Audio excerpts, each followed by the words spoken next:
ahead and get started. I just want to make sure we're not looking at the slide notes here, or the note slides.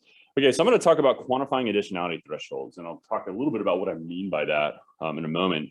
But really the motivation behind this work is that we have seen an expanding interest in, or I would say a re-emerging interest in forest carbon offsets. There's a little history lesson back in, I don't know, 2007 to 2010 or so in the United States. There was a lot of focus on comprehensive climate policy. There were actual bills in US Congress and in the Senate that went forward for votes ultimately, looking at options to develop a comprehensive cap and trade plan for the macroeconomy.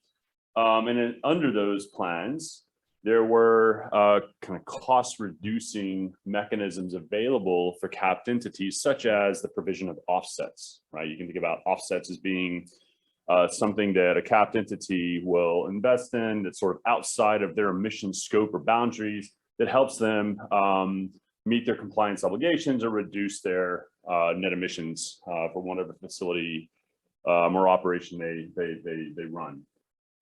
So, okay, comprehensive climate legislation died on the Hill. That's all history.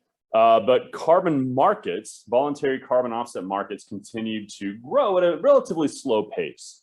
But we've seen some activities in some emerging markets in California and other places that have incentivized forest managers to adopt practices that increase carbon sequestration relative to some baseline management plan, right?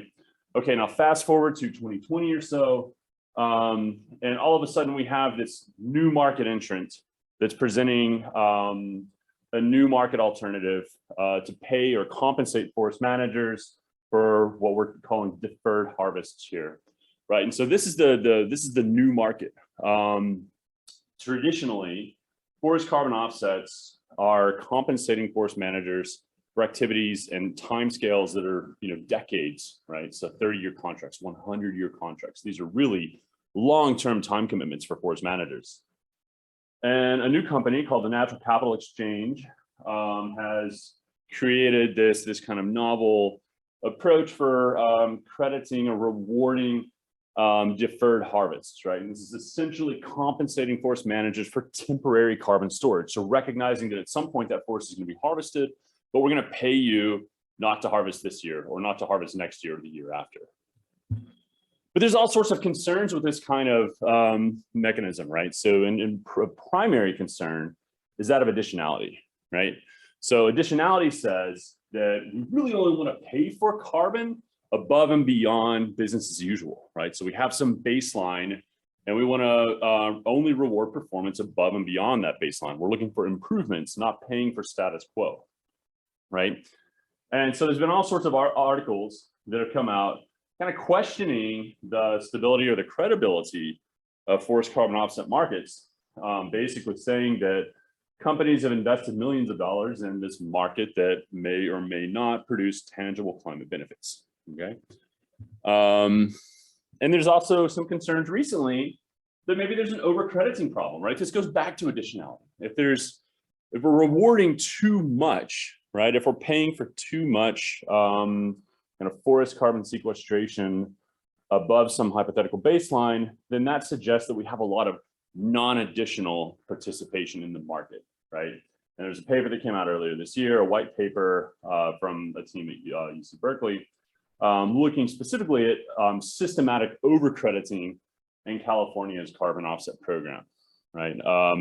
So additionality is an issue, right? We want to make sure that if we're investing in something that's supposed to benefit the climate, we want to make sure it's actually benefiting the climate, right? But so the thing that's missing, I think, from the additionality discussion, though, is kind of more economic logic, right? And so what I mean by that is that additionality fundamentally is a market concept, okay? It's not something that's constant over time, we can empirically observe harvest trends and understand the likelihood that a given stand would be harvested at a given point in time, contingent on market conditions, contingent on the age class structure of that forest, proximity to mills. There's a lot of spatial factors and kind of market factors that we can look at to determine eligibility of a project. But we also know that markets aren't constant over time. These things evolve, prices change, the relative demand for different wood product pools varies over time. And so these market dynamics are really important because honestly, in a lot of the work that we do, we've shown that in heavily managed systems like the US South, where you have most of the harvest from, a large proportion of pulpwood and sawtimber harvest from intensively managed pine plantations, you can basically show that carbon sequestration rates in that region are endogenous to market conditions and market drivers, right? And so what this means is that as markets change, as we make investments in forest resources, we're kind of shifting our baseline, right? There's a path dependency here where our actions that we take now affect future carbon sequestration rates, which gives us a different baseline, which gives us different metrics for thinking about additionality or trying to reward improvements over that baseline, right? So point that I want to make here is that additionality thresholds, however we're thinking about those, are really endogenous to markets and to existing policies or investments in carbon offsets, okay? And to sort of show that simplistically, you can think about this, right? So here is just a really simple hypothetical growth curve where we're looking at, a typical harvest stage for two different product pools, product one and product two. Product one, maybe we can think of this as pulpwood, right? So we're going to harvest stands at a younger age, and that wood, it's going to be smaller diameter trees. It's going to go into pulp markets. But as stands age, as tree diameters grow and expand, we're moving from that lower valued, small diameter class product into something else, right? Sawtimber, for instance, right? And so these dynamics play across the landscape, and they're driven by what's going on in markets, right? To what extent we want to harvest now and send that wood to a pulp mill versus wait a few years to where we can get it into a chip and saw or a sawtimber product pool. Depends on expectations of relative prices, right? Okay, what does this mean for additionality and carbon sequestration? Let's get into that a little bit. So I'm gonna spend more of my time, I think, on this conceptual framework, and then a little bit of time at the end on the results. Okay, so bear with me for a moment. In our kind of simple static world, we can think about kind of a three market equilibrium, right? So the two markets that are labeled here are the pine pulpwood market and the pine sawtimber market, okay? And we know that there's kind of equilibrium conditions. Maybe we have higher prices we know that there's price differentials, but the other thing that's important here is that we have this relationship between a market equilibrium and carbon sequestration, right? So at a given price and quantity combination for the pine pulpwood market, we have a sequestration rate that corresponds to this curve kind of below the y-axis here. So you can think about it as you're going down, you're increasing carbon sequestration in this product pool, right? So there's more standing carbon sequestration in pine pulpwood stands as we, shift the supply to the left or shift the demand to the left. Does that make sense? Okay. Now, what happens when we add a new market entrant? So now we don't just have a demand pool for pulpwood and sawtimber, we also have a demand pool for deferred harvests, okay? So what happens is we end up with a change in our static equilibrium conditions where our shift to a higher supply of deferred harvests is going to create a shift in the supply of our pine pulpwood, right, because we're deferring those harvests, and that's going to increase carbon sequestration within our pine pulpwood inventory in that year. That's our contemporaneous effect. But there's also a temporal effect here. So if we look at prices and markets in period T plus S, what happens now? So what we've done is we have shifted carbon and we have shifted inventories in our sawtimber product pool from our initial inventory and our initial carbon sequestration rate to something new, right? So the point being, the actions that happen in the pulpwood market as a result of increased deferred harvests have a near and long-term effect on the amount of inventory and standing carbon in the sawtimber pool, right? So there's this endogeneity effect and this kind of path dependency between actions that we take now in the forest sector and what that means for long-term carbon. Okay, now we're going to complicate the story a little bit further and introduce a demand shock, okay? So showed the effect of a deferred harvest market. What happens now if we have kind of changing relative demands between these product pools? So in the South, we've seen a push towards more demand for saw timber and less demand for pulpwood over time. All right, so what if we want to reflect that? What if we think about in the future, we're going to see continued demand declines in pulpwood, right? So we can look at that demand shift now, as indicated here. But what's interesting is when we get to this demand shift, we see, you know, another carbon effect, but the net kind of effect of this demand decrease coupled with this supply increase for deferred harvests on carbon in these two separate market pools is ambiguous, right? So we end up with this kind of ambiguous carbon effect, and we can use modeling to try to tease out how these dynamics might play out over time and space, okay? So I'll be really quick here. We apply a bioeconomic model of the southern forest sector. It's called SERTS, the sub-regional timber supply model. It's developed originally by Bob Abt years ago, and we've been in a process of kind of updating and kind of expanding the framework. It's a model that's unique because it captures these interdependencies between markets, forest growth and harvest dynamics, and land use change. Quick overview here. So the equations on the right-hand side here represent our kind of basic partial equilibrium model, our equilibrium conditions where supply equals demand. We have this dynamic supply function, our growing stock volume, which is defined by subregion, product type, ownership class, and of course time, right? So you can think of this as a really complicated biological model with some kind of simple market economics kind of guiding when and how much to harvest across different product pools.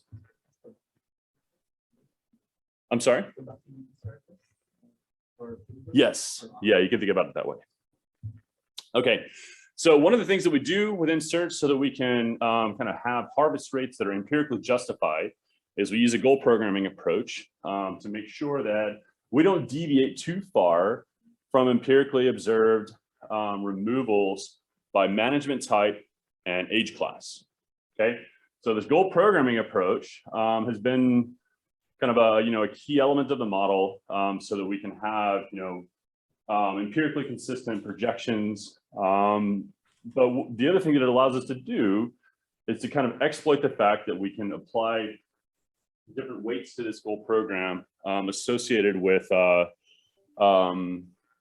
these different harvest volumes by management class or management type and age class. So essentially what we can do is we can adjust the relative weights between different product pools and management and age class.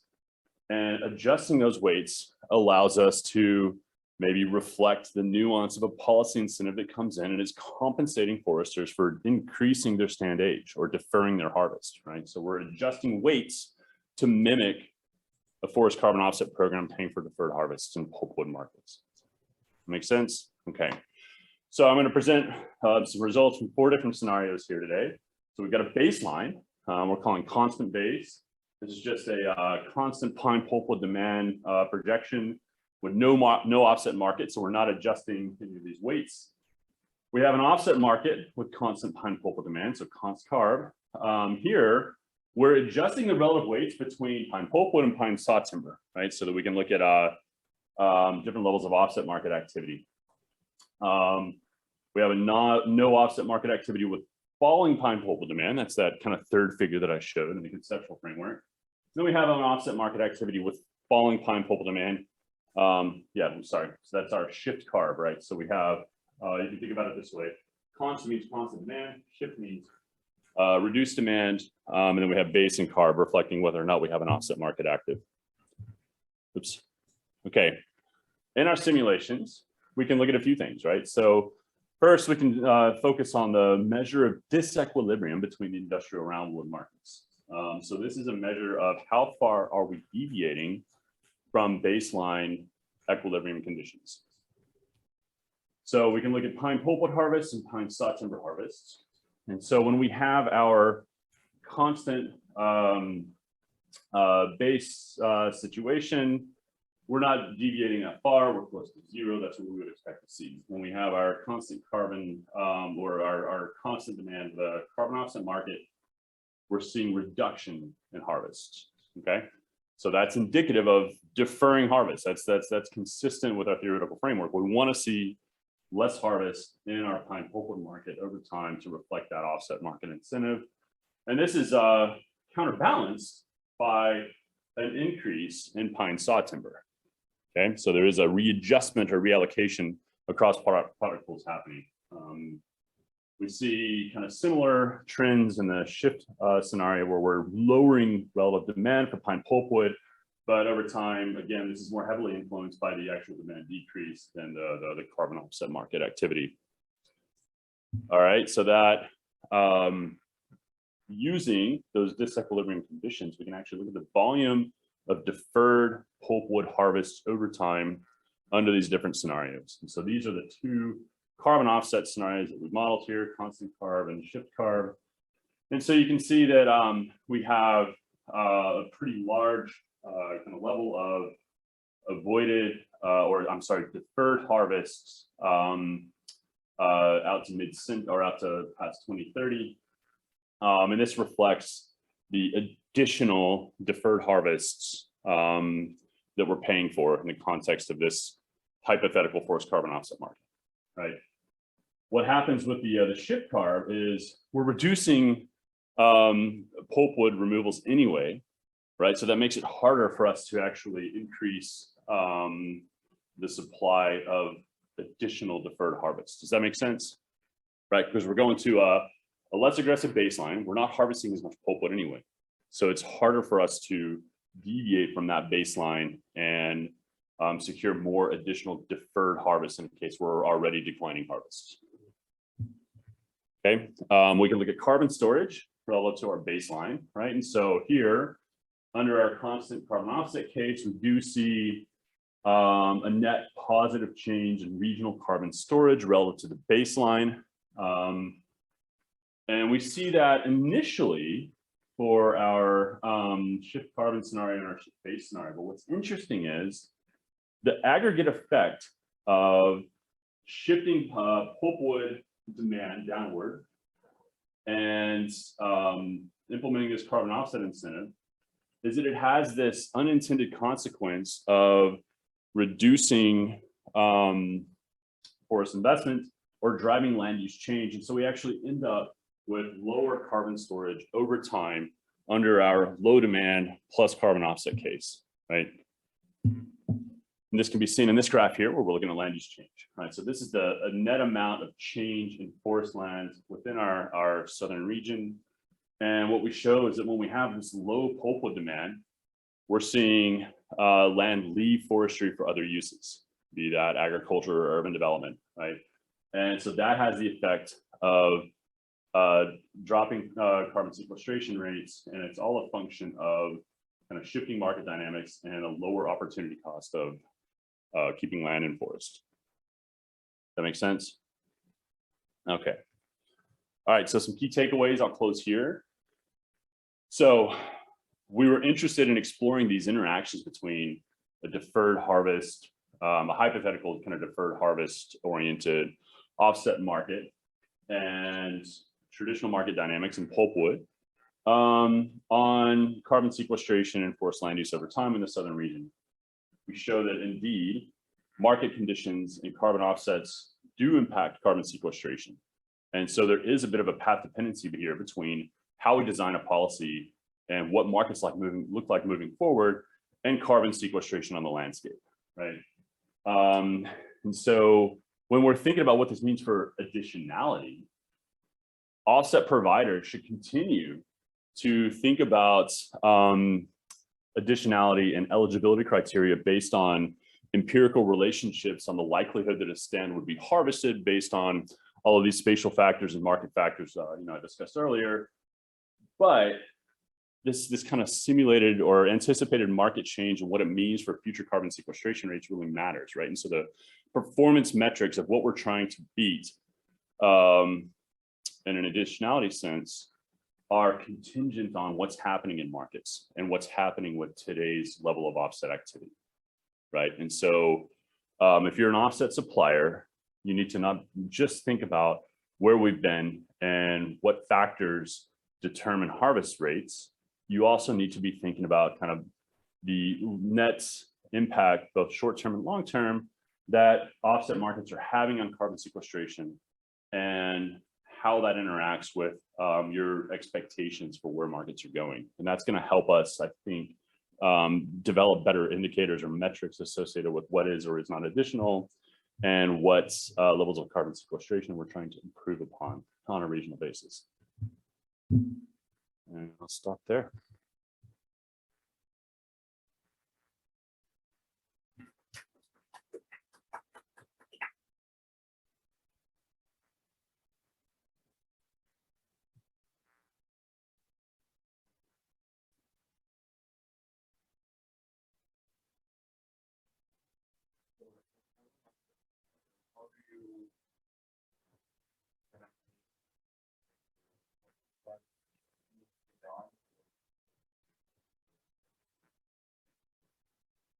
That's kind of paper number 2 we're working on right now.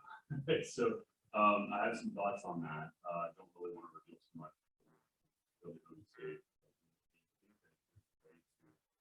Exploit variation and simulation models like this to get a rich set of information. But think about performance criteria and reduced points. Right? So if we think that we have market growth of X%, by elasticity Y and Z, then maybe we can create some rules of thumb.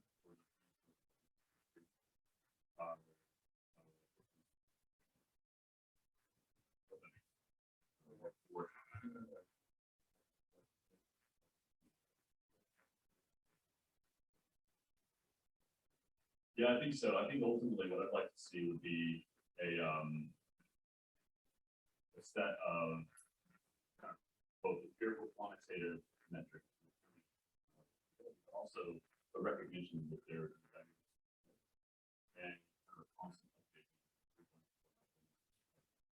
So maybe combination of quantitative.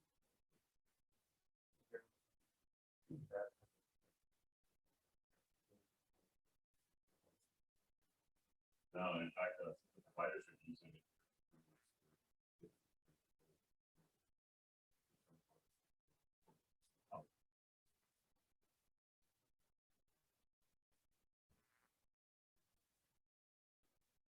Okay, so I'm Sapna. I'm from Vijayanagar State University. So today I'll be talking on assessing hypothetical bias in nudging, and we will test our hypothesis in the context of willingness to pay for consultation towards improved forest management.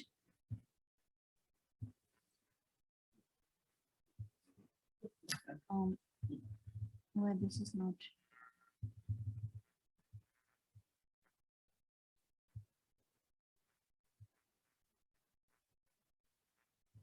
The slides is not moving forward.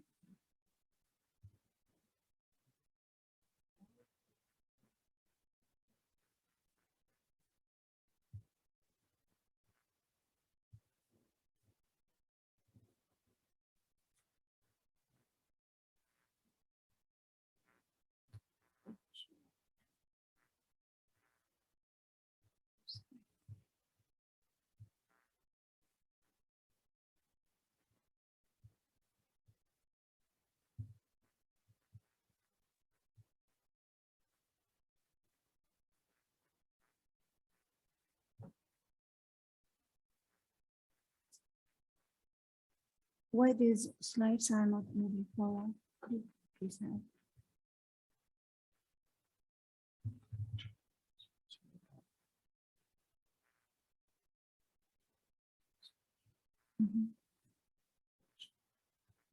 You're in the Zoom window.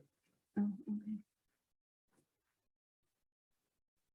So stated preference is non-market valuation technique that estimates the non-use values for the good and services.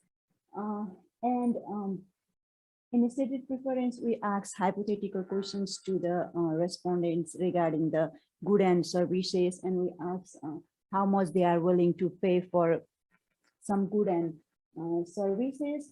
So the hypothetical bias is always constant for the stated preference method. That is the difference between the hypothetical economic value and the real economic value. So it's very common in stated preference to use the information treatments for influencing the willingness to pay. And there is evidence in the studies that the information treatment effects may be subject to the hypothetical bias. And in recent years, it's very common in stated preference to use the information treatments in the form of nodes for modifying people's willingness to pay. Some example includes the use of information knowledge for influencing recycling label, food choices, agriculture insurance, and donations for the art galleries. So given the evidence that the information treatment subject to the hypothetical bias, there is a space that we can suspect if the information knowledge can be subject to the hypothetical bias. That means the effect of the knowledge is higher in the hypothetical condition compared to the real elicitation conditions. There is one study conducted by Davidson and Goodrich, and they find upward bias of information knowledge effects in the context of farmers' insurance enrollment decision, and they considered hypothetical and consequential choice scenario. And there is no any study on hypothetical bias in the nodes with the real willingness to pay studies. So we are forced to examine the hypothetical bias in nodes with implementing both hypothetical and real willingness to pay elicitation. So our objective is to test the extent of hypothetical bias in information nodes and information treatment, and to what extent these effects of nodes in SP studies may be overstated. So we tested the social norm information as a nodes and the financial incentives as information treatment. And we also examine family forest landowners' willingness to pay for consulting with private foresters as a step towards the sustainable forest management.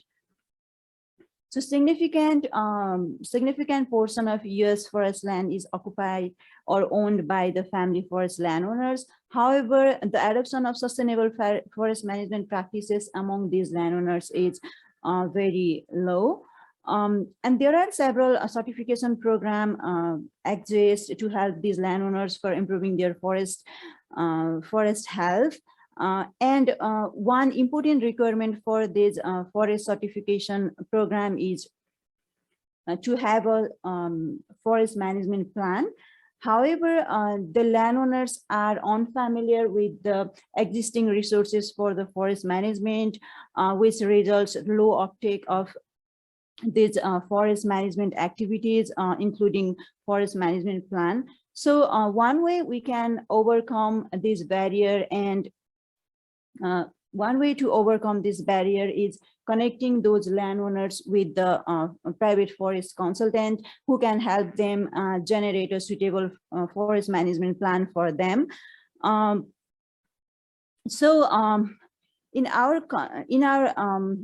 However, for the private forester, generate the plan by taking a fee. So here the challenge is, what is landowners' willingness to pay for the forest consultants?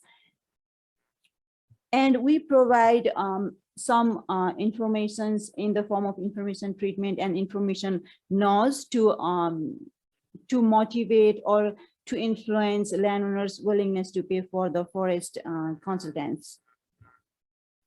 So our study area includes 4 Louisiana parishes and the 4 Arkansas counties.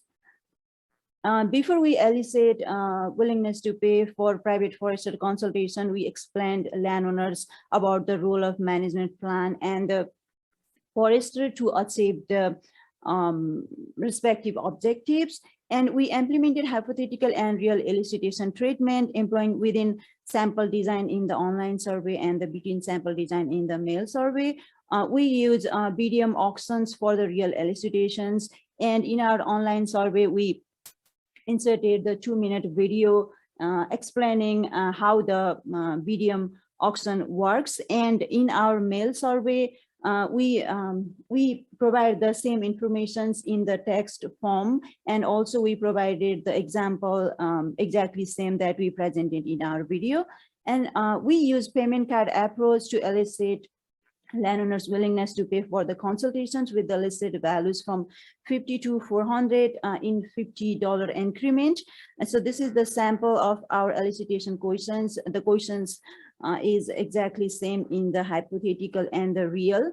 But in case of hypothetical elicitation, we provide them the certainty follow-up questions after we ask the elicitation questions.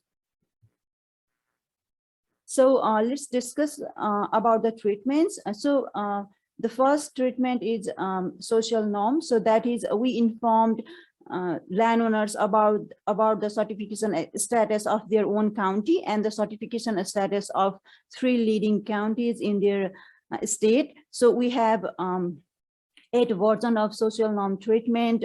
So 4 versions for each state. So the picture, the upper picture is the display of the social norm. For incentives, we informed landowners about the 3 financial incentives of working with private industry foresters, and in control, they don't receive any treatments. So each participant is randomly assigned to one of the 3 treatments, and we displayed the treatment just before the elicitation. In case of within design, we display the treatment twice, each before the hypothetical elicitation and before the real elicitation. So we have several sections for our survey regarding management characteristics, certification status, outreach information, elicitation, and demographics. We did several rounds of focus group discussions, and we adjusted our questionnaire based on the feedbacks we get from our focus group discussions. Our survey was IRB approved from the university. We surveyed family forest landowners with 10 to 500 acres. We launched our survey in the spring 2021. Our sample frame consists of more than 4,300 landowners, and we sent mail survey to more than 4,100 landowners. The first wave of our survey was only online, but in the second wave, landowners can choose whether they want to fill out the survey through online and the mail. So we use a random utility model. So the landowner I has the following indirect utility derived from their forest land.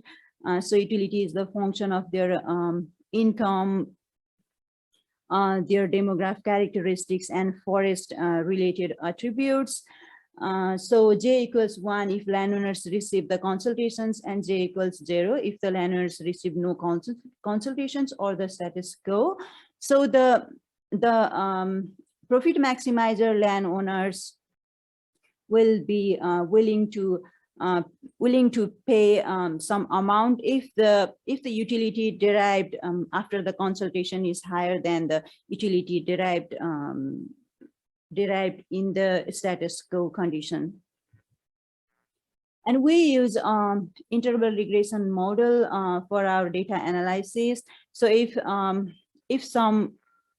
the landowner I chooses the particular bid amount in the payment card, then his WTP lies between the chosen bid amount and the next bid amount. And this is the formula we use for calculating mean willingness to pay.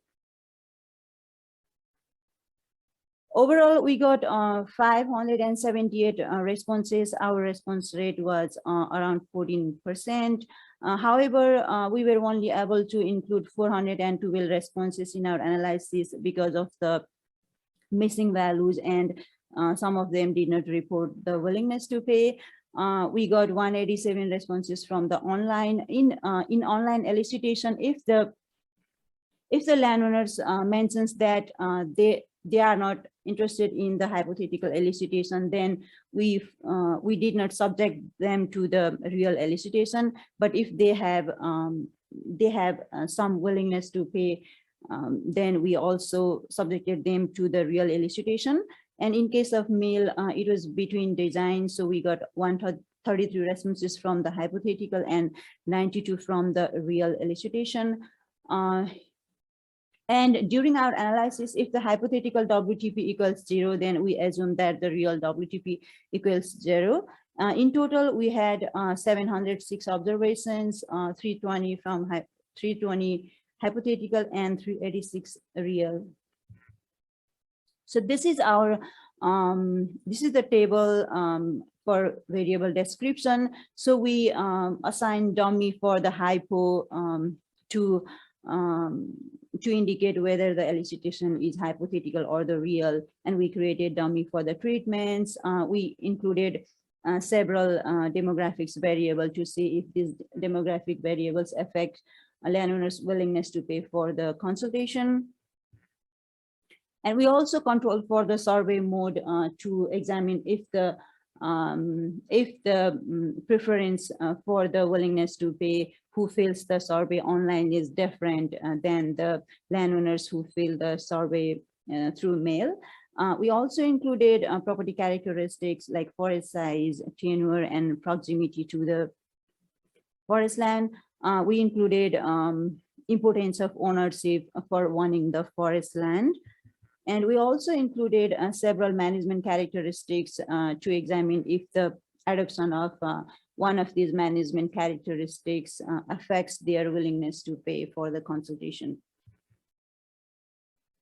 This is the survey outcome for the different treatments. And here we can see that the different treatments groups are not different in terms of several characteristics, except for the education, some groups are slightly different from each other. And this is the distribution of willingness to pay in payment card by treatment. And here we see that the significant proportion of the landowners are not interested for the consultations. And the p-value in the bottom, we can see that in each treatment, the hypothetical WTP and the real WTP are not significantly different from each other. This is the results of our interval regression results. So in the first model, we can see that the hypo is positively significant. That means the hypothetical willingness to pay is significantly higher than the real willingness to pay. In model second, we can see that there is no effect of social norm treatment and the incentives on their willingness to pay. In the third model, we interact hypo with the social norm and the hypo with the incentives to see if the effect of these treatments is different between hypo and real, but we did not find any evidence of that. In model 4, this is the full model which contains all the demographics variables, property characteristics, and management characteristics. So in the model 4, we see that the hypo and social norm is negatively significant, which is opposite of what we expect before. So our hypothesis was that the effect of the social norm is higher in the hypothetical, but here we see that the effect is higher in the real. Regarding demographics variable, we see that there is no difference between the Louisiana and Arkansas landowners regarding their preference for the willingness to pay for the consultations. So gender does not have any effect, age does not have any effect, and education does not have any effect. So this is the model when we adjusted our WTP with the certainty follow-up score. So in the model 5, we can see that when we adjusted the hypothetical value by the certainty follow-up score, then there is no hypothetical bias. So the result of the model 6 is consistent with what we got in the model 2nd. And the results from model 7 is also consistent with the corresponding model in the unadjusted certainty unadjusted model, but in the model 8, we can see that the hypo and social norm is no more significant, which means that the certainty correction not only eliminate the hypothetical bias, but it also eliminates the downward bias in case of social norm. So this is the continuation of interval regression results of model 4 and model 8 for the unadjusted and the adjusted interval regression results. So here we see that the whether the landowners is retired or not, it doesn't have any effect on their willingness to pay for the consultations. The preference for the willingness to pay is not different for the respondent who filled up the survey online versus mail. And here we see that none of the property characteristic has significant effect on their willingness to pay. Among the importance of ownerships, if the if the primary ownership objective is for privacy, then they have less willingness to pay for the consultations. And regarding the management characteristics, so none of the management characteristics have a significant effect on their willingness to pay. And the last one is brochure, that is if the having informations on certifications affects their willingness to pay, but we did not find any such effects. And in this table, we calculate willingness to pay in unadjusted and adjusted conditions for all the treatments. And we also calculate the calibration factor by the treatment. Here we can see that for each treatment, the calibration factor is not significantly different from the one which indicates the absence of the hypothetical bias when we examine treatment voids. And also the calibration factor is not significantly different from each other when we compare among the treatments. Oh, sorry, I mentioned, I forgot to mention it. The calibration factor is the ratio between the hypothetical willingness to pay and the real willingness to pay. So from our experiment, we can conclude that we find the hypothetical bias when we examine landowners' willingness to pay for the private forest consultations, and we find that the effect of hypothetical social norm is marginally significantly lower than the control. But when we adjusted our willingness to pay value with our certainty follow-up score, then it eliminates the overall hypothetical bias, and it also eliminates the downwards bias in case of information nodes. So we use social norm as information node here, and we did not find any evidence of hypothetical bias in the information nodes or treatment and the control. So this is what I have for today. Any questions and comments are welcome.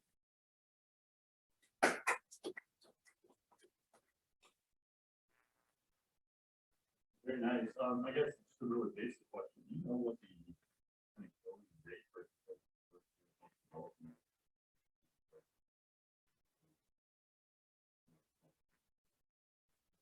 How they can help for the... No, I'm just wondering how much it actually costs for you got these hypothetical rates. I was just curious, like, what is the going rate?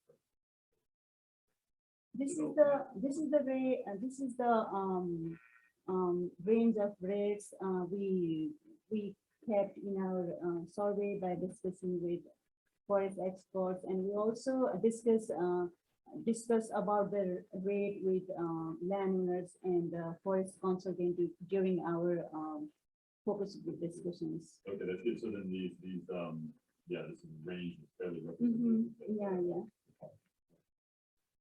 Now, I think when we're talking with foresters, this isn't for a formal forest meeting, it's just for them to drive out and do a consultation. I'll go out there for people. I'm not gonna go out there. But, you know, when we're doing the willingness to pay side, you can't use the whole range.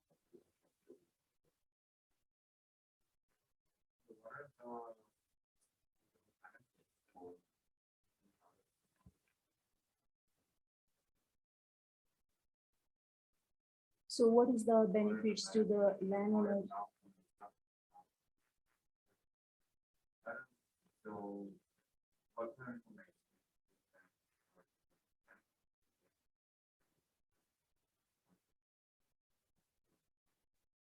We provided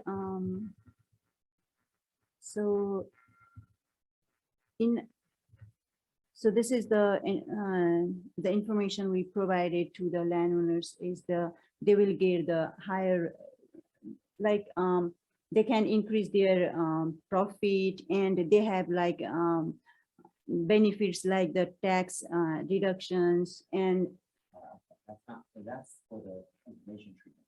We gave them a lot of additional information on basically what you would be receiving as part of, what would this competition have, the amount of time, the speed at which they, because they had a separate alternative to the public one. But at that point, it's like, all right, get 1 hour with them sometime in the next 6 months. Whereas in this version, it's about sort of, let's understand your objectives for your land. How is a consultant going to help you for your objectives? Like, okay, if you think about forest type, okay, this person is here to sort of show you the various materials. The short answer is we gave them several sets of information to showcase the value of those.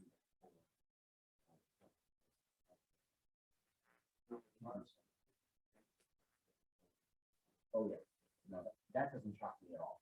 I mean, this is, yeah, the basic problem is that not enough people are participating in sustainable forest management practices, and everyone keeps trying to figure out how to do it.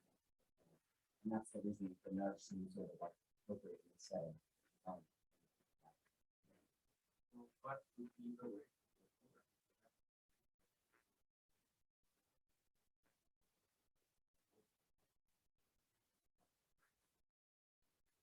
I still feel like that's the $1 million question everyone's asking is how do you increase adoption for the incentives?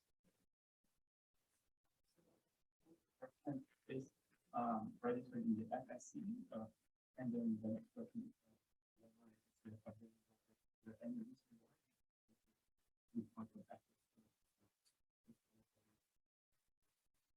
because like lots of the landowners they don't have much knowledge about the existing resources, um, uh, and if they want to enroll in the certification process, they have to go first. They have to go through the approved forest management plans and everything. So there needs some communication gap or lack of knowledge, information. That is the main factor. and what percentage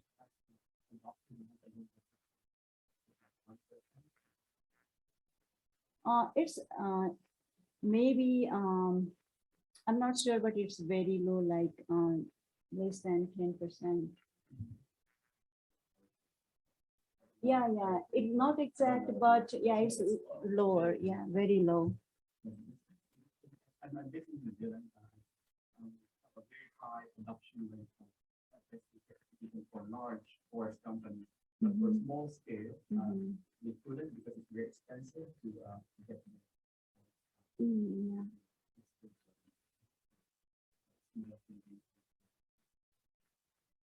Yeah, that's why there's the kind of a street dichotomy with these USDA programs like commodities or partnerships. they're focusing on extending or rewarding, incentivizing small practice, small courses, and small farmers, but they're ultimately talking about programs to make cost burden. Yeah, you're right. $1 million question is what's outside of direct payments.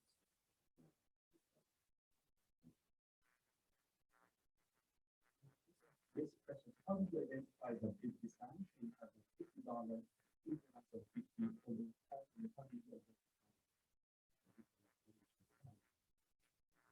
So we discussed with the forest expert and consultants and landowners during our focus group discussions, and we make the range.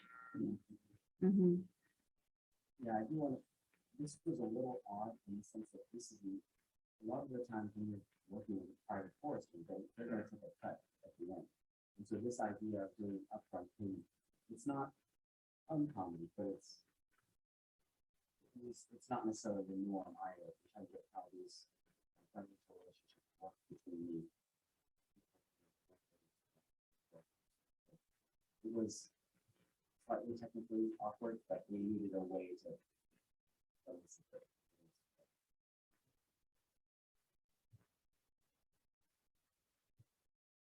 Any other questions?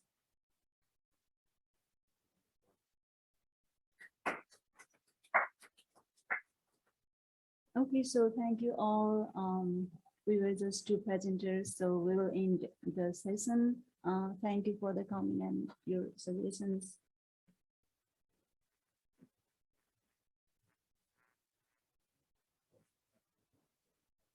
So, So that is